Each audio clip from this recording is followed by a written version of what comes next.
Josué, un garçonnet de 11 ans vivant en Croatie, avait appris à jouer du violon, son second amour longtemps avant d'aller à l'école, mais c'est à l'école qu'il exerça son premier amour, partager Dieu avec ses amis.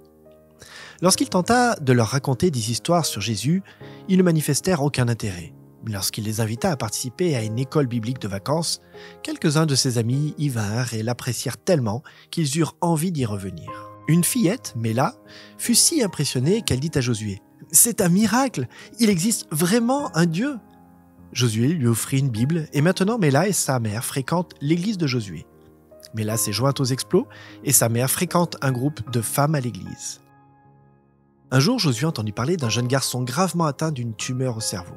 Sa famille ne pouvait pas se permettre de payer l'opération nécessaire. Josué réfléchit un instant, puis déclara « Je sais, nous pouvons organiser un concert pour rassembler des fonds pour aider ce garçon. » « D'accord, dit sa mère, mais qui va l'organiser ?»« Moi, répondit Josué. Après que Josué eut partagé son idée parmi les élèves de son école, 15 jeunes musiciens acceptèrent de jouer dans ce concert. Josué en parla à son pasteur qui prêta l'église adventiste locale pour y tenir le concert.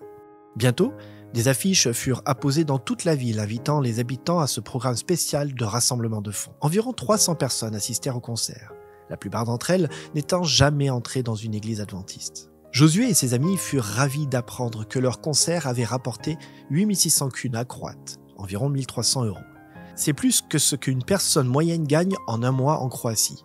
Qui aurait pu croire qu'un garçonnet et son violon allaient exercer un tel impact pour Dieu?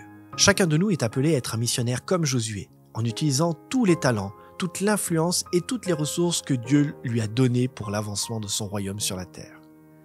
Offrez-vous vous-même à Dieu aujourd'hui, en plus de votre dîme et de vos offrandes d'engagement régulières et systématiques. Puissions-nous mettre nos désirs à la dernière place et Dieu à la première.